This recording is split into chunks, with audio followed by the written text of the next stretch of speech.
guess it? That's right. Today we're making granola. Let's get started. In this episode, I'd like to give a shout out to my friend Ashton. Shout out, are those of us 40 and older still allowed to give shout outs? I'd like to dedicate this episode to my good friend Ashton, who lives in Tennessee, who is the good friend of my niece Lexi. And thanks so much for watching, girls.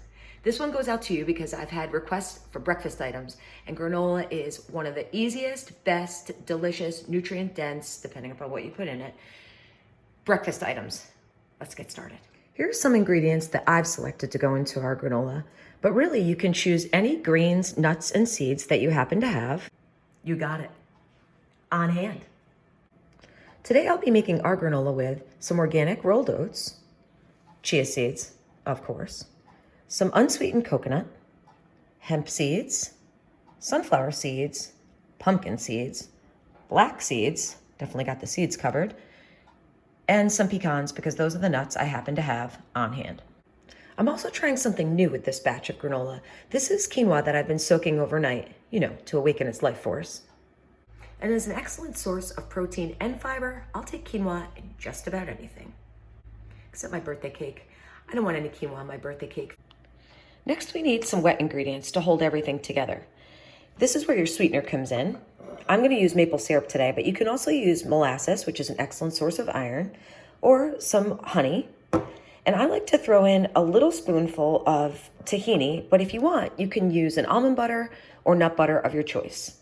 Also, we're going to need a little bit of oil, and I'm going to use this coconut oil, which I've already melted. And I've never done this before either, but today I'm actually going to throw in an egg white as a binder too. That's going to get things nice and crispy and crunchy, which is how I like my granola. Doesn't everybody? Finally, we're going to want to add some flavor to this situation. So I'm going to use some cinnamon, and I might consider some ginger, but I'm not sure. We can do that to taste. Definitely some vanilla, maybe some cardamom. We're also going to add that to taste. Definitely some salt, and I'm thinking about getting crazy today too with a little zested orange or orange zest. For equipment, you just need a small mixing bowl and spatula for your wet ingredients, and a big mixing bowl and a spatula for your dry ingredients. And yours don't have to match and perfectly coordinate that mine do, but it sure is nice. And then we just need a big baking sheet, preferably lined with parchment. Now, we happen to be out of parchment in this household because the rest of the members of this household seem to have forgotten that I now have my own professional baking show and used up all the parchment this week. We're going to set the oven pretty low at 300. And now we'll begin mixing up our ingredients, and you won't believe just how easy this is. We're going to start by mixing up all of our dry ingredients. And of course, I didn't measure anything, but I'll say there's about 2 cups of flour there, a quarter cup chia seeds, a cup of coconut,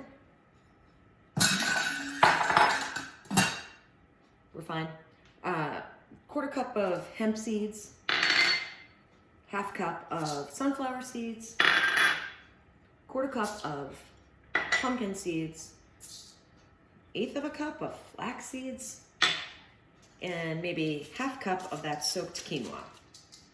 But remember, you can mix in anything you want into this. Next, I'm just going to add whatever seasonings I like, or spices, I guess we call these. Cinnamon, I don't know, a bunch. Sure, I'll throw in a little ginger. Why not? Just a little, though. Okay. Also throw in just a bit of this cardamom. And lastly, our pecans, maybe a cup. But you can use any nut you have. Just gonna give this a nice tossing.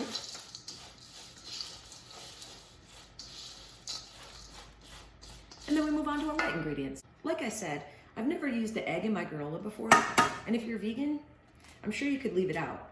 But I just wanted to give it a shot today. So I'm gonna separate and use just the white and feed the yellow to our hedgehog. Beat this until frothy. Who likes the word frothy? I don't like the word frothy. Next, I'll add our vanilla, which I love to use this vanilla bean paste. some maple syrup, maybe a third to half a cup, depending upon your preference, sweetness. Then I'm gonna add a big scoop of this tahini, which if you don't know, is essentially sesame seed butter. Now, I forgot to mention this earlier, but in lieu of sweetener, you can also add applesauce. How about that? We're just gonna give this a thorough mixing, and I mean thorough. Don't try to take the easy way out of this one. Sometimes these nut butters don't wanna mix. You force them to. I also forgot to add the salt, maybe a pinch or two. Of course, sea salt, but you can add that now. And this is what a thorough mixing looks like. And we're just gonna mix the wet with the dry. And I'm also gonna add a little orange zest, which I've never done before, but that's kind of what this whole show is about. I happen to have an orange on hand. And I'm sure you already know this, but be sure to wash your fruit and vegetables, maybe even with a little mild dish soap, something like 7th generation, especially before zesting. The final step with our ingredients is you're going to take your melted coconut oil and add that. And what you don't know is I just knocked over my entire cup of, half cup, in a cup, of coconut oil. And since I don't waste anything, I took off all my clothes, rubbed down my entire body with it, and now I'm about as slick as a girl can be. We're just gonna give our ingredients one final mix.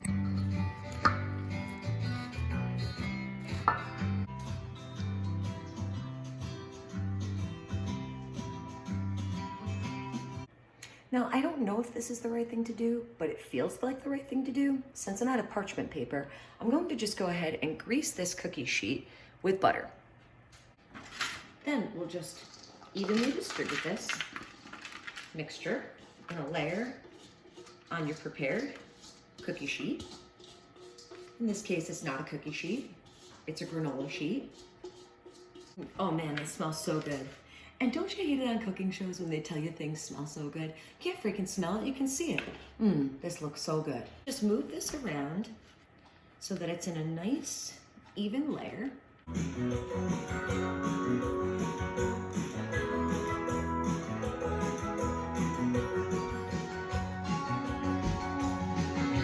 We're just gonna slide it into the oven and leave it in there for about 20 minutes. And while we're waiting, maybe we'll play a drum that we made in our own garage out of a set of tires, or make a daisy chain out of daisies, or smoke a big fat...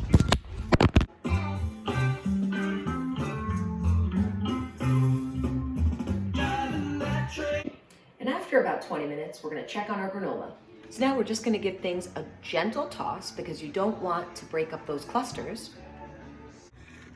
And oh boy, would you take a look at this granola perfection. Now you can't smell this, but I can smell this. And the cardamom and the lemon zest and the vanilla smell so delicious. And when you make it, you'll know it smells delicious too. We're just gonna put this back in the oven for another 20 minutes until it's crispy and golden. Okay, so I just did my final check and it looks and smells amazing. So we're gonna pull the granola out, and this is the hardest part. Wait for it to cool.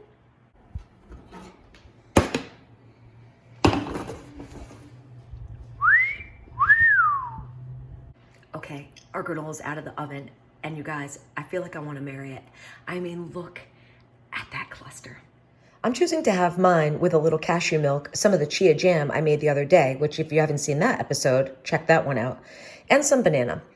But this would also be delicious with that yogurt we made the other day together too. And if you haven't seen that episode, be sure to pull that one up as well.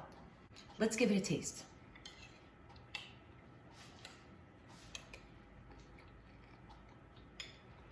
I wouldn't change a thing. This granola is crunchy, healthy, so flavorful with everything we put in, delicious. Leave the egg white out, put it in, add some seeds, remove some seeds, whatever you want to do. This is almost a no-fail. Let me know how you did. Thanks again for another terrific episode. Can't wait to see you guys again soon.